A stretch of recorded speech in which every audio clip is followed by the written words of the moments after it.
Welcome to another 1 year on Was It Worth It purchase. Stay tuned to find out.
So we're a little over a year into the purchase of the Cel Power workshop in a box job.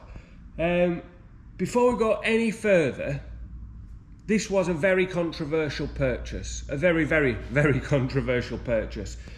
I knew from get-go it was obviously cheap. It's certainly no Makita or DeWalt or your top-end tools. But the reasoning behind me personally buying it, because I needed a table saw on the go at that time, of which that served its purpose and still does serve its purpose to this day. Using this, what does granted look a bit like a Tonka toy, it's not bad. And it does serve a purpose for the small jobs where I needed a table saw on the go, battery powered, when I didn't have power. Since filming the video, in the first video I did say that this, obviously this is a drill, doesn't look like a drill at the minute. There's your drill. It doesn't actually stand up without flicking that out, but right there we can actually see it.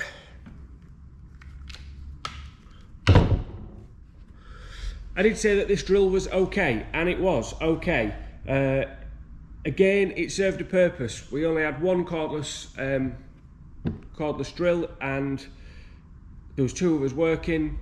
It served a purpose. If we needed a secondary drill, we used it for a secondary drill. And although it is very clunky and cumbersome and not very comfortable to use, it did serve a purpose, and it did serve a purpose quite well for a cheap drill.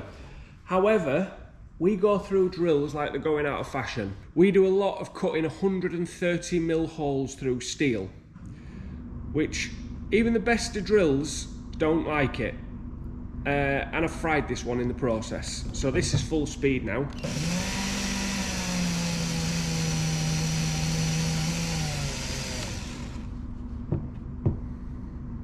Smells a bit.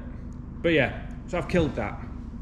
However, I've also killed a DeWalt cordless drill, Ryobi cordless drill. I've killed two Ryobi cordless drills doing this same job, because cutting a 130mm hole through sheet steel is not really a job for a cordless drill. So I'm not gonna hate on it too much because it died, because it did it more than once. So if you stick to, you know, screwing screws in with it, it'll work for a long time. Just the fact that it's cumbersome and uncomfortable and heavy. But I did say that in the first video as soon as I got it. So that's dead. The torch is still great. I'm not shining it at you, but shine it at you. And I do find a lot of use for that when connected up with this. And then we can turn that around. I can't because I've got it plugged in.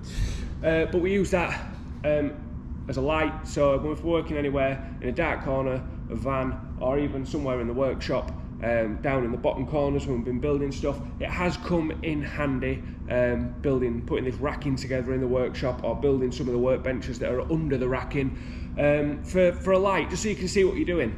So that has come in really handy, having that work light that can stand up, and you don't need it on there, because it is pretty good freestanding just like that. So yeah, that I'm still impressed with. The circular saw, again, I'm still happy with. I've only had to change this blade once over the course of a year, which I was really impressed with, because you'd expect the blade that came with it to be absolute, you know, crap that was blunt within about 5 cuts, and it lasted quite some time. Again, is it as good as a you know, a higher brand? No, obviously not. But can you get a higher brand to lock inside this box and use a table saw on the move? No, you can't. So for that reason, I am happy with that. The Jigsaw, I'm not gonna lie. Oh, this is a double. Have to double that one. I'm not gonna lie, the Jigsaw's naff. It is really crap. The blades, every time I want blade straight, I have to buy different blades, because every other Jigsaw I own, the blades are a different connection. It's cumbersome, it's heavy, it's rubbish, and also when you connect this into there, teamed up with this to make it into a scroll saw, it is not a scroll saw.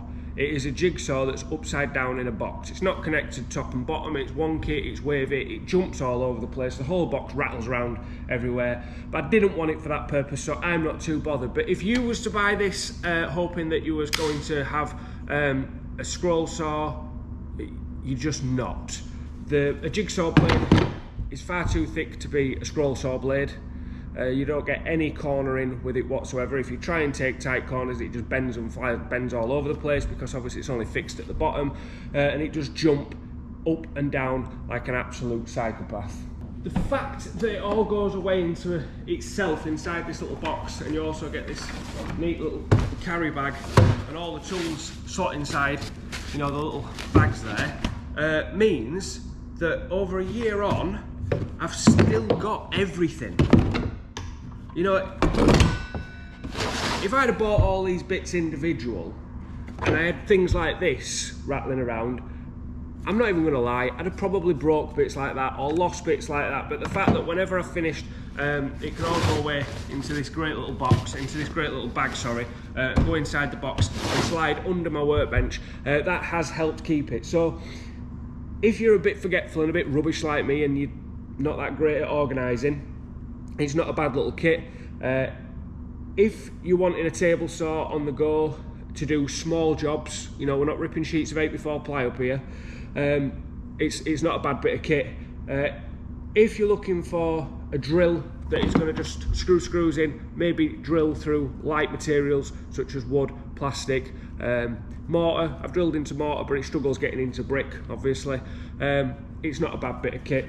If you're looking for a terrible cordless jigsaw, but it's cordless nonetheless and does work, you know, it's not a bad bit of kit. So I think what I'm trying to say is, for me, the purchase worked out just. I only really wanted it for the table saw function, for ripping small cuts on the move. There wasn't another way to be able to do that without spending hellish amounts of money. If you're just going to be using this at home, it's going to give you a wide variety of tools for not a wide variety price. There's no way on this earth you can get a table saw, a scroll saw such as how crap it is, a drill press, a drill, a circular saw, and a jigsaw, and a hand work light and a stand work light for the price that you're going to pay for this. Would I buy it again now? Probably not, purely based on the fact that obviously I've already got these tools of a better quality and a better brand, more durable, and I'm not doing as much of the work where I need a portable table saw now. 99% of our work comes in-house now. We don't go out to do the work because we just don't find the time, so it's all coming into us. So I've got my big table saw, I don't need that. I won't get rid of it, because there's always that time where you're going to be going out, you know, somebody can't get to you. We do very, very occasionally go out to do jobs. So for the space that it takes up, it can sit under my bench and it can wait. One thing I really can't complain about is the battery power. They last quite well. They are 4 amp hour, and I would say they're on par with any other 4 amp hour battery from your leading brands. if you want to see the Cel Pro in action and working, then pop over to my first video and I'll put a link in the description to watch that. Obviously there's certain aspects that you can't see working today from me, because one, I've killed the drill. Two, I refuse to buy blades for this jigsaw because our two other jigsaws, corded and cordless, don't take the same blades. So why bother replacing the blades for this one when it's substandard and not as good? However, I'll get back to that in a second. So yeah, if you want to see it working, go back and watch our unboxing and reviewing video previously.